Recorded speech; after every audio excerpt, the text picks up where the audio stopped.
Well, happy Sunday. It's time for the weekend video. Get ready.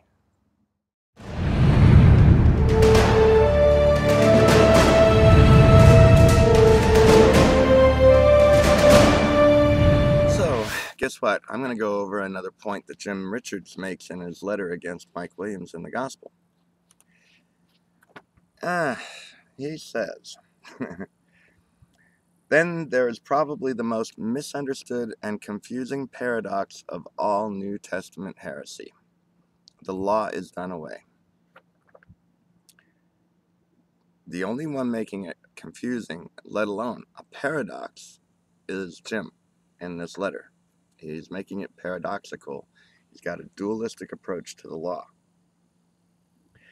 He freely admits, because Paul says numerous times, that we are no longer under the law. We are not under the law. You are not under the law. And so he says you're not under the law. But he also says it is heresy to say the law is done away. All right, let me continue. His first reason for this is Jesus himself said he did not come to destroy the law, but to fulfill it. Well, guess what? Fulfill means to complete, to bring to an end, to close out. And he says, by misinterpreting the word fulfill, people get the idea Jesus did all the law and it is now gone. The word fulfill doesn't mean to do away. It means to accomplish or bring something to the goal, or finish it, or complete it. Yeah, but it's completed. I'll tell you another thing. I was a project manager for a German company, and I was also a contract manager and contract administrator for them. I wrote contracts. When a contract came to its end, where we finished it to the goal, brought it to the goal, in other words, finished it, we called that a fulfilled contract. And once it was fulfilled, and both sides fulfilled their part, we did the work, and our clients paid us completely in full. The contract was fulfilled, and it was over, ended. That's what that word fulfill means. It's a legal term. It was the same legal term in the 1600s when the English translators used that word in its proper context. It's fulfilled. So then, he says, Jesus fulfilled the righteous requirement of the law and delivered us from all the curses of the law. He brought, and then he cites Galatians 3:13. He brought all the promises of the law to us, and he cites 2 Corinthians chapter 1, verse 20. By the way, 2 Corinthians chapter 1, verse 20, Paul's not referring to any so-called promises in the law. He's talking about the promises. Paul explicitly talked about if righteousness comes by the law, then the promise is void. The promises were made to Abraham and again to Isaac and Jacob. That's the only thing Paul could be referring to in chapter 1, verse 20. He is not referencing any promises of the law whatsoever. To continue.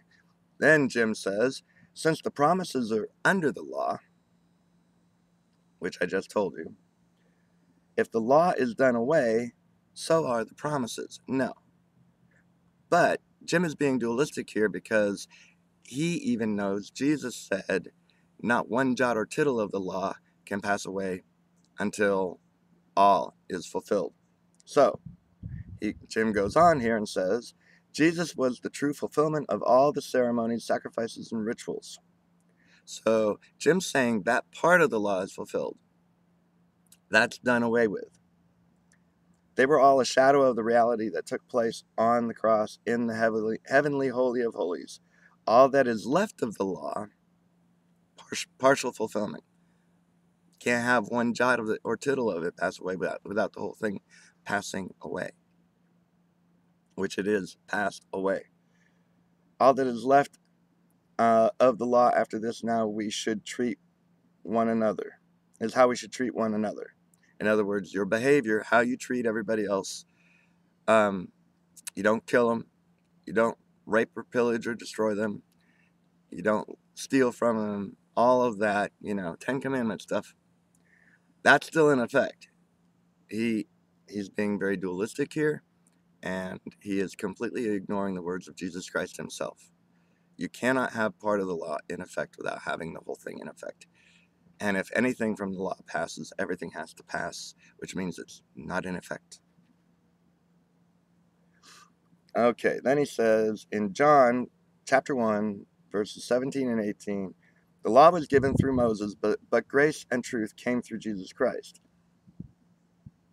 And let's see, let me skip to... It says, Jesus did not bring us a different law or different truth that conflicted with the law. No, he didn't bring us anything that conflicted with the law. He brought us what the law would have looked like if it had been applied in truth. In other words, if we're applying the law in truth, that's the correct way to do it. He's saying, and apparently he knows what the way in truth. But in truth, Paul said, if you adhere to even circumcision, just one part of the law, you are a debtor to do the entire law, which includes all those sacrifices, ceremonies, and rituals. But getting to his main point that it is heresy to say the law is done away, Paul, throughout Romans, Galatians, and the letters to the Corinthians especially, talks about how we are not under law, and the law is past. It is part of the old covenant. It was under the old covenant, which is now old, and he calls it the Old Testament. He calls it the First Testament, and he says, which is now old, which means it's over. The old covenant is no longer in effect because we have a new covenant now. But let's see what Paul said to the Ephesians in chapter 2, verse 15. He says, having abolished in his flesh, meaning Jesus, in his flesh, the enmity, even the law of the commandments contained in ordinances, saying, in his body, the law of the commandments that contained in the ordinances were abolished. In 2 Corinthians chapter 3, this is where Jim himself is blinding himself. And it's not just Jim. He is defending the traditional doctrines of Christianity and churches across this country. He is trying to defend these dualistic doctrines, which say there's part of the law is in place, but not all of it, which we know is impossible. But he's blinding himself. So let me read you this. 2 Corinthians chapter 3, starting in verse 12. Seeing then that we have such hope, we use great plainness of speech, and not as Moses, which put a veil over his face, that the children of Israel could not steadfastly look to the end of that which is abolished. They're talking about the commandments that Moses delivered. To the end of that which is abolished. They could not look to the end of the old covenant and the commandments that was abolished. But their minds were blinded, for until this day remaineth. And I will tell you that this is talking about how the commandments are abolished, but why they're blinding themselves. But their minds were blinded, for until this day remaineth the same veil untaken away in the reading of the Old Testament, which veil is done away in Christ. But even unto this day, when Moses is read, now he's talking about Moses. Moses means the law. It's the first 5 books of the Bible, and it's called the Pentateuch. It's also called the Torah, which means it's called the law. But even unto this day, when Moses is read by Jim Richards and the rest of Christianity, the veil is still upon their heart. They are still blinded. So, folks, you decide. Was the law done away, or was it not? Now, here's the other thing. He mentions elsewhere in his letter that that it is heresy for us to say the law is done away with, and that you can't just go out and do whatever you want. That's an assumption of something that never happens.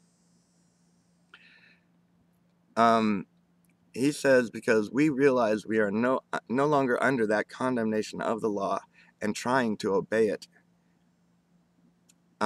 which is a burden. He is saying that freedom, because he's talking about freedom in this other part of the letter, we are not free to just do whatever we want. Technically, we are free to do whatever we want, but that is not what happens. But they think, for some reason, if you've got a religious law, that's the only reason why you would have good behavior. There are people who've grown up never believing in God, and they have good behavior. They pay their bills. They don't steal. They don't rape, pillage, and plunder. They're not murderers. They actually like to treat other people well, and they feel no obligation to some religious law, whatever that religious law might be. It's revolutionary, folks, I know. But before I go, there's one more thing. The revolution needs your help. We are in the middle or beginning of our fall pledge drive, and we would like you to show us whatever gratitude you may have. It would be a great blessing to us, a real help to us. We would be greatly grateful, greatly appreciative, grateful. So if you can make a pledge, whether it's a monthly pledge or just a one-time pledge, give me a call at 321-220-4373, or go to our website at gospelrevolution.com, and you can make a donation right there on the website. Now have a revolutionary week.